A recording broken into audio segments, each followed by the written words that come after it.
So most recently, you went from Evil Geniuses to Envy, and they sold the roster to Envy because they couldn't. What was the situation there? Because we were going after Hook. Everyone was. Yeah, everyone was going after Hook. And when they told us, it's like, no, they're gonna. I hit up Stro and I'm like, yo, what are your plans? Is there a possibility there? Because when Crim6 or Scump say something like, we want this player, you know how it is. Right. Yep. It's like, we want this player, but it's okay if we don't get him because we're going to go after somebody else. There's your needs and then your highly wants. Yes, exactly. So one of the highly wants was Hook, and he's like, yeah, go. We need him, go get him. And I'm like, all right. First thing I do is like get on the phone with Hasser, and I'm like, hey, the players want Hook. Is that a possibility? He's like, absolutely not. We're doing this, that, and the other internally, like blah, blah, blah, blah. And I was like, cool. That's as far as it went. I wasn't gonna fucking sit there and try to negotiate with him. If it's a no, it's a no. So anyway, so you guys, everybody moved from there? Who was it? What do you mean?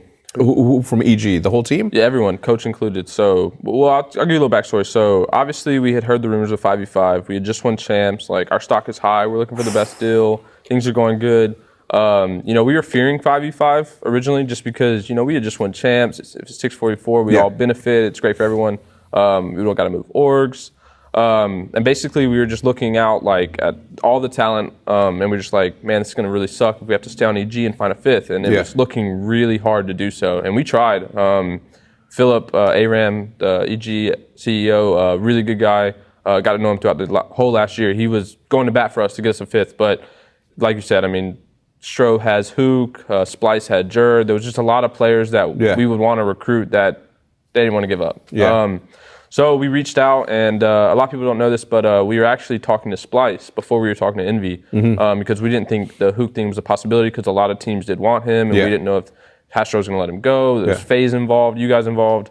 So we were talking to Splice, and we were thinking maybe we'd go there with Jerd, who was on our list, and then I don't know what happened with Envy and what fell through with Kyler and his other options, but we saw the opportunity, and I reached out to Mike and let him know the interest, and he talked to Kyler, and things just kind of progressed pretty quickly. And then once it was a verbal agreement, Stro jumped on it quick. He wanted to get it done, so we got ahead of the whole roster mania thing. We got it done ASAP, and I think that was good for us. It was important to get it done that fast, but I think we got a good deal. Everyone's happy. We got Bevs transferred as well, and I think it was win-win for everybody.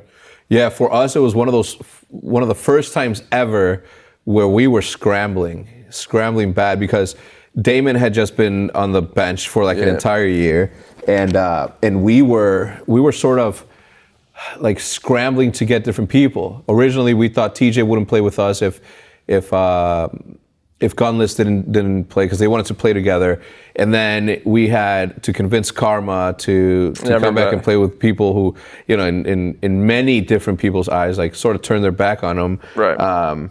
It was the first time ever we were just like, what are we gonna do?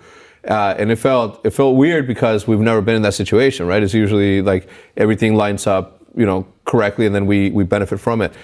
That was a pretty drawn-out offseason, though. There was a good amount of period of time for things to kind of happen, and I feel like this is one of the roster manias before a game comes out where even I had no idea what was going to end up happening because you had all the players stuck on Rise who wanted to go elsewhere.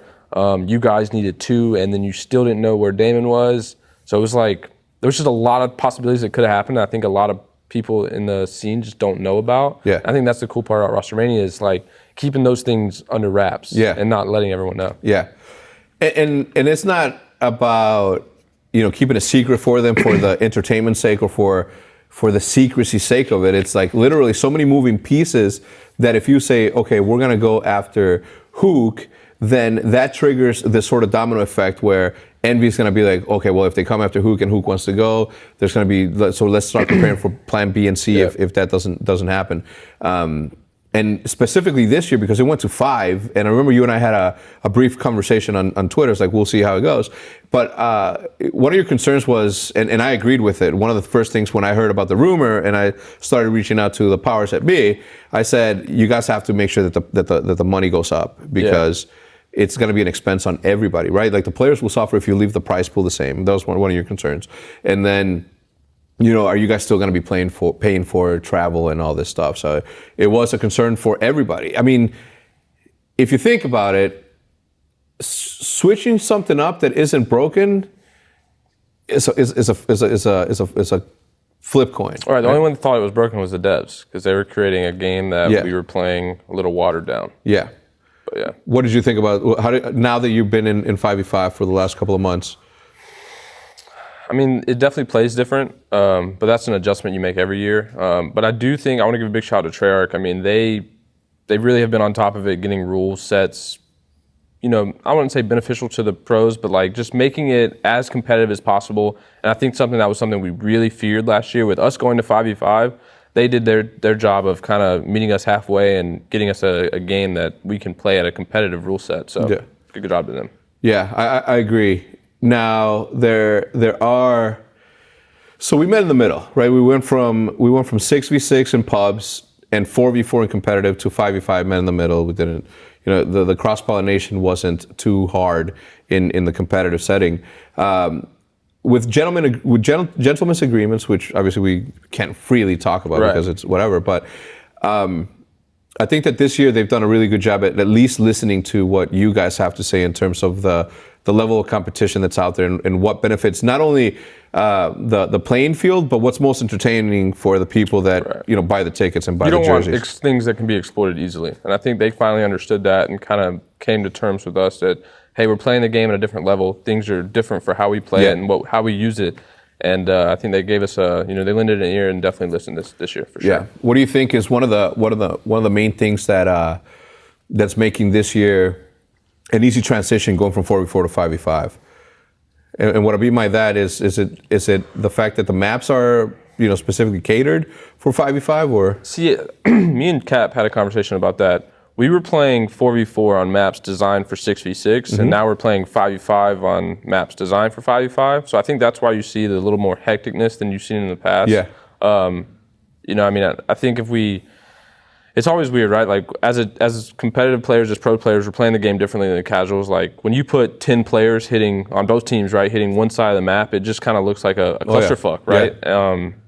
And I think there's certain maps have issues with that are size-wise, but the only thing that my complaint is this year in 5v5 is basically like search and destroy. I feel like it doesn't play the same it's ever played. And that could have been a design thing with Call of Duty or with how they wanted to go about Black Ops 4, but it doesn't feel like classic search and destroy to me. I think that was the game mode that was going to take the biggest hit. Originally, I thought it was going to be good, but with how the game is designed, it's just not that case. What exactly? Well, I mean, the cooldowns on the equipment, you don't have a stun off every spawn, a trophy, a frag, all that stuff. It's like a cooldown thing. Stim is definitely a big change, which I need. That's one of the things where we want to know as players, is that going to be something that we're going to have to? Is that going to be consistent throughout every devs? Like, is IW going to make a game with regen back how it was, or is it going to be back to a stim pack? That's a question mark. Another question mark is it going to stay 5v5? Is IW going to be designed 6v6? Is it going to come back to being designed for 5v5? Obviously, we're probably going to have to play 5v5, but how is the game going to be designed? But just in general, I think the game is specifically when you take pros and you take 10 of them on a map, it looks a lot different than I think they designed it for. So I think S&D took a hit. Well, I think that with the Call of Duty franchising that's coming down the line, and you guys. I think that we're living in a time where this is going to be sort of not a power shift, but a power balance between what players want and what devs give, right? Because you guys are the literal piece that makes the whole thing go round. Yeah. And I think that if you guys demand, right, not just ask, demand that you get told what your profession is going to be or how the health region is going to go. It's pivotal to you as a professional for years to come, not just for the next one. And I think Activision is this is something they've always slacked on is, look, man, we're all 18. You have to be to compete. Give us NDAs. Get us out months in advance. Get a team. Get one player from every team, two players from every team. Yeah. Set a council of players, right, that are helping design the game. And it's not like we want to adjust it. We just want to give feedback early enough to where come day one, these issues are fixed. Because there's still issues that I mean, a couple weeks ago, we were still dealing with that could have been addressed before the game even launched. And that's good for devs and for us. That's solving a problem that they don't have to solve later. Yeah. So I think Activision's kind of always dropped the ball on getting pro players out early enough to have a good enough influence on the game in a timely manner. Well, again, I think that like we're living in that time where you have to sort of say, this is who we choose. And then you have that sort of player representative that goes out and do that. I can't do it, obviously, because of the optic thing. Otherwise, I think I'd be the perfect person. But I think that Hastro would be perfect. He's worked with Treyarch. He'd be incredible. If I was to vote, and even if I could vote for myself, I think I would vote for Stro. He's been a player since Call of Duty 2, the way that I have. I love Call of Duty, changed my life for the better. Anyway, it doesn't. I think that if you guys sort of demand this, because we have to stop the bullshit where you show up to regional finals or regionals, and then there's an update that happens. And even if you don't update the PlayStations there, I mean, we still had that here. From Division A, Division B, there was a massive update that changed the game, changed guns, and we had to like decide, are we going to play with it, without it? Like, but it just shouldn't fall in that time frame. It should be scheduled ahead of time. We know our schedule the whole year. I don't know how it works for devs designing updates, but like we got to have some type of structure to where it's not going to fall in line of our competitions. Yeah.